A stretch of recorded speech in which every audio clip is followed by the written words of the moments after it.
right. Welcome, everyone, to another Old Ways to Spero. And as you might notice, there's only two of us. Yes, I'm your humble DM Benito. I'm just with Jeremy, and Jeremy wanted Yajiro to kind of find out what the F's going on. And what do we mean by what the F's going on, right? Well, Jeremy, you got transformed. You're no longer human. You are drow. And we found out that you have been. Not only is the Raven Queen changed you, she looks like she's making moves in your name. And with that, she put a drow house underneath the living areas of the House of Ravens. So underneath the castle complex now, there is an underground chamber of drow. The House of Jakar, sort of led by Mother Matron Rin Dormarie. But even though we know how the matron mothers kind of rule houses, they all have been humble in terms of being willingly to give the power and authority to you. We also know, while this was going on, an old friend, Laura Turan, known as the Shadow Smite, who was part of all the campaigns before, has returned, leading a separate order of Obsidian Ravens. There are only 3 of them in this order for House of Jakar, but they are indeed championing, following the Yajiro as the new champion of the Raven Queen. So, Yajiro, you will have gone back down, walked the halls of the tunnel to the drow. I guess really it's up to you. What is your plan? What is your agenda? Is there anything else specifically you want to do before encountering certain members of the drow? What's the plan? I guess so. I'd be traveling back down with Shadow Smite, right? I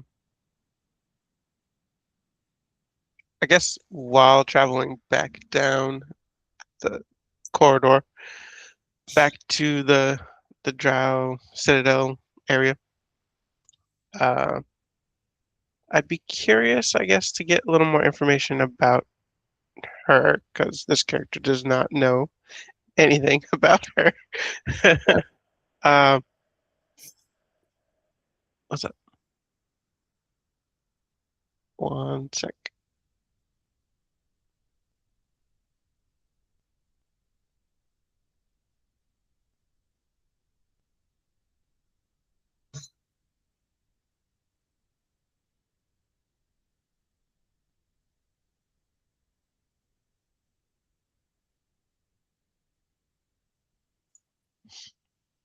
I think I would go with you're a drow. I'm clearly a drow now. Clearly. What do you think of my people? What is the relationship between drow and humans? And I mean, you guys have a citadel underneath our city. This is normal for you, it looks like. No, it isn't. That has we were deep within our world. We were close to a dwarven gnomish civilization, but at the moment, in most of our history, we were warring with them. It wasn't until the new champion came and her mother brought change to our people. So, but we have had about a year to have these changes, and we have different gods that we worship. Loth is no longer the power base anymore, and we're open to the people now. It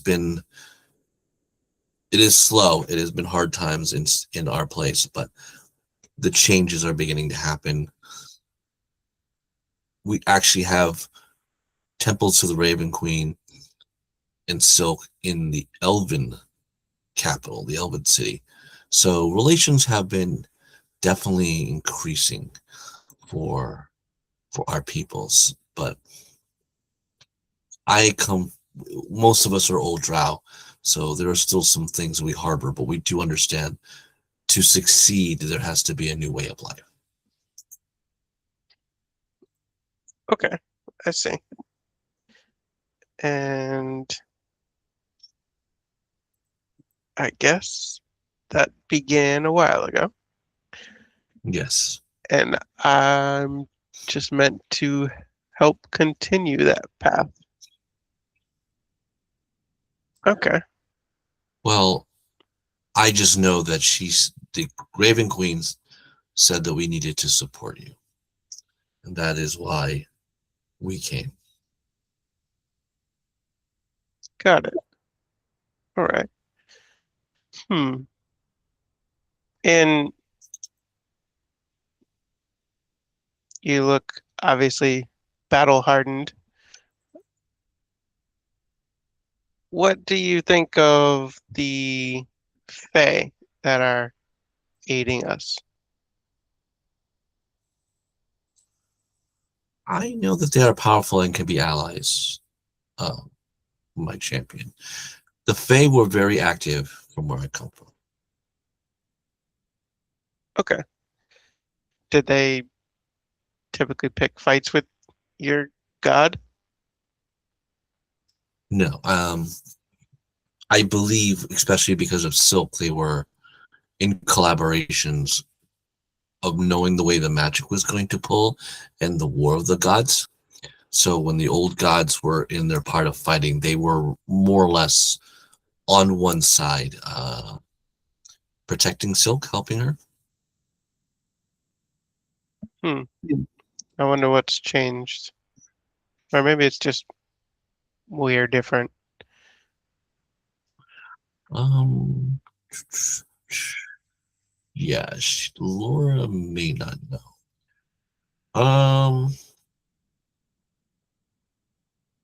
Why don't you give me a history check? We'll give you advantage.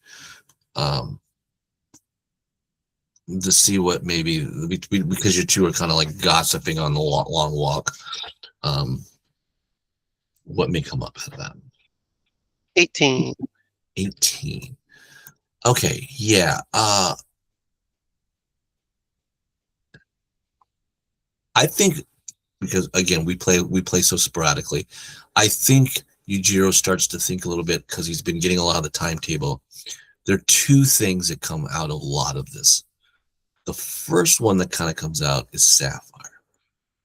Because the gods kind of came in, and then you were told that there's a lot of this multiverse happening, and there was definitely a collaboration between getting your god in line. So the agitation seems to be her. She's the big agitator in old ways. But your instincts weren't wrong. The other one definitely seems to be Alric. Like Alric had to have done something that has caused the ignition of events to happen. I guess the spark of change. Let's call it the spark of change. Alric had to be the igniter to that. Is what that you two can kind of think of. You're not exactly sure what the events were, but it does seem like those names in the time frames that are happening seem to bother you or raise your curiosity in those elements.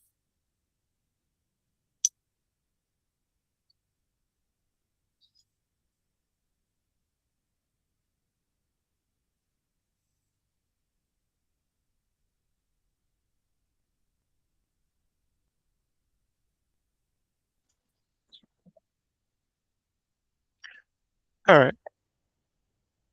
Hmm. All right. I don't want to like pry into her history because we're not really on terms for me prying. So I'll just continue to walk by her side until we get to where we're going. Okay. Well, kind of on their way, she will let you know that their her place did suffer a civil war. I think she mentioned that to you before. um, where members of her house that or a member were killed uh, in the defense to try to change. So her city that she's leaving has had a lot of changes. Like some of the houses have been destroyed, some of them have been absorbed, some some have been taken like hostages as wards or something to kind of make sure that everyone else stays in line. Uh, so there's been a lot of chaos settling down from her old home. Um, but there is there's rumored that there's another city that Loth followers fled to, and they're trying to find again order amongst their old house and stuff. So um, she does not know very well the two new people, Norla and Sino, who were also part of your new Obsidian Ravens. It's just something that the Raven Queen has kind of said that she is tasked to do. So your group right now is 3. If you would like to get larger, she could definitely look through the troops of House Jakar and see who qualifies. Um, sort of up to you on that.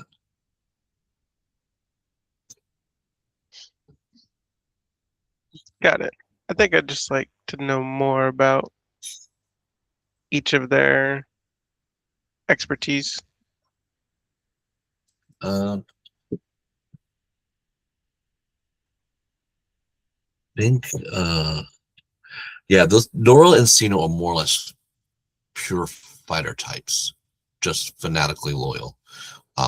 So they kind of fit the bill as, um, well, I think they would fall. Those two would be straight paladins. Noralo and Sino would fall under. No, I'm gonna say they're fighter paladins. They're not straight. They're a little bit of this and a little bit of that. Laura will tell you that she was House Cinevilla's assassin before becoming an Obsidian Raven. So when you get the whole her sneaking off and taking off thing is her old practices that she sort of had stopped and has gone back to. I see. There is always a there is always a place for assassins in war. It's a necessary evil. Mm-hmm. So all of your people, all drow are magically blessed. Yeah, they're usually innate gifts, yes, to the drow. Those that definitely stay underground. Okay. Because, you know, for us humans, magic is not a common thing for us, and the cities tend to control it very heavily. Yes, but like you said, you're no longer human anymore, my lord. Oh, that's true. No, Well, it's awesome. It would be what Yajiro's transitioning.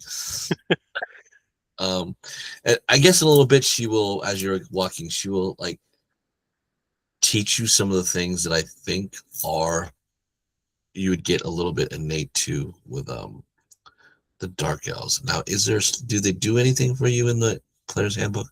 I'm sorry, I yeah. don't. So drow would give me dancing lights. Yeah, It gives me uh fairy fire. yeah, It gives me dark vision. dark vision and darkness. Okay, the darkness globe. So the traditional things I think I remember. All right, she will teach you quickly how to. So she like what she would know you would know, um, knowing that these are just innate things that young male dark elves drow would possess. So you would now be aware of them. So you're not going to be like, oh, geez, would I know that I can make a darkness globe? She'll teach you how to will that into existence. If not the Raven Queen helping you a little bit more to master it, like in a blink of an eye, so to speak, too. Yeah, because the Raven Queen has obviously blessed me with a Mm-hmm. type of magic already, but I do know that I've always tried to keep it understood from the outside as faith magic, Yes. not arcane magic, so that I didn't have to deal with, being pursued or Yes. Yeah, people think because they say you have portrayed yourself as a paladin, everyone believes it's faith.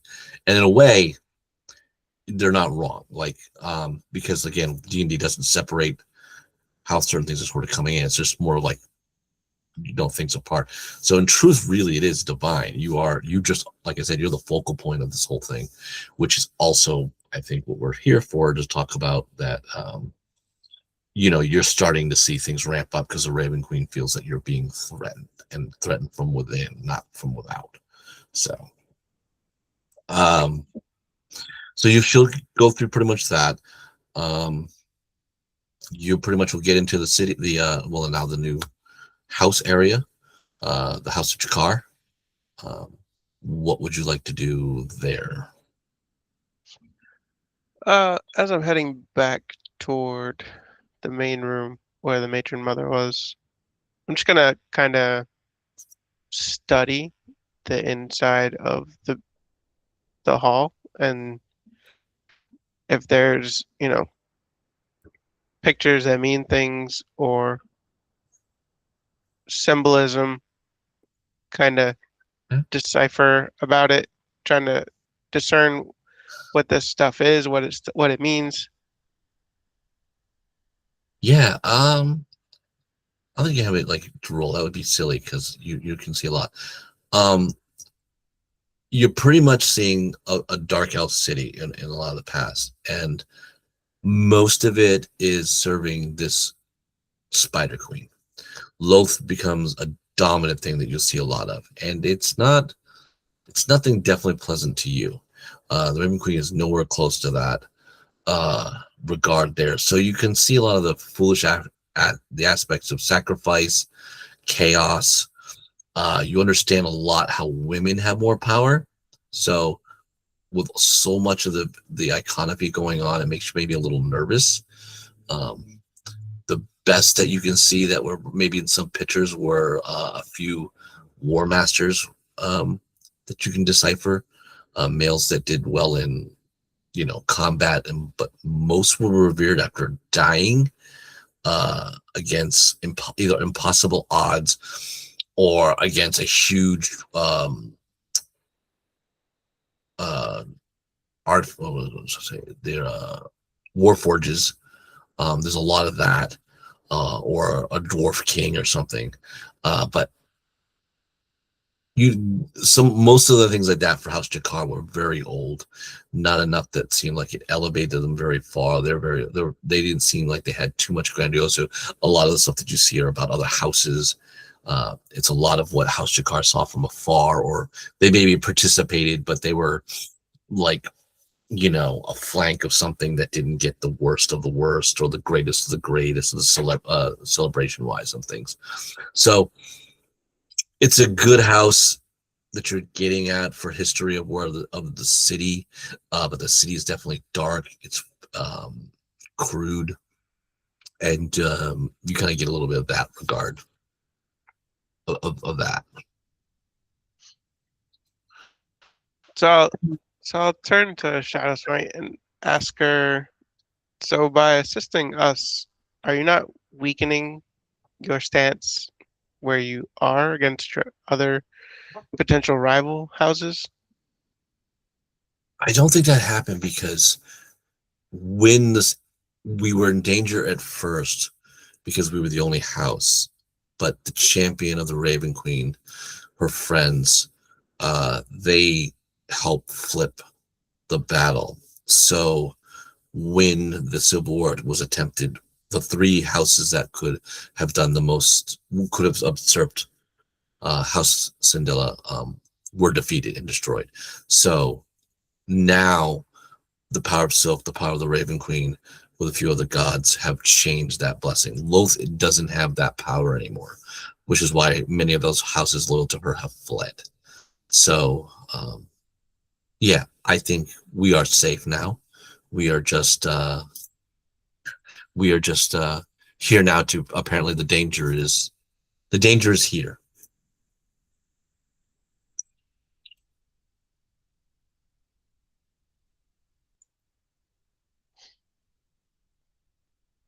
Okay. Hmm. Okay. It still seems like there's a potential for a war on two ends, but if you guys aren't concerned, then I guess I'll keep my concern to the problem at hand. You mean things coming from the other world? Yeah, if this place can be brought here, then what prevents potential Loth worshippers with a vendetta against your houses from showing up here?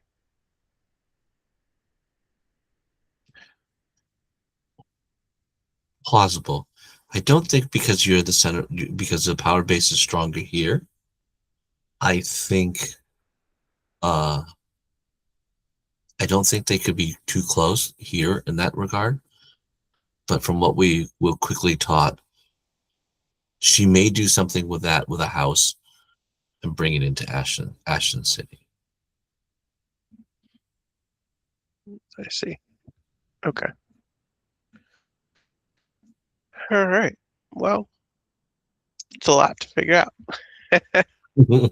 Yes. Hmm. All right. Well, I think I'll see the matron mother again.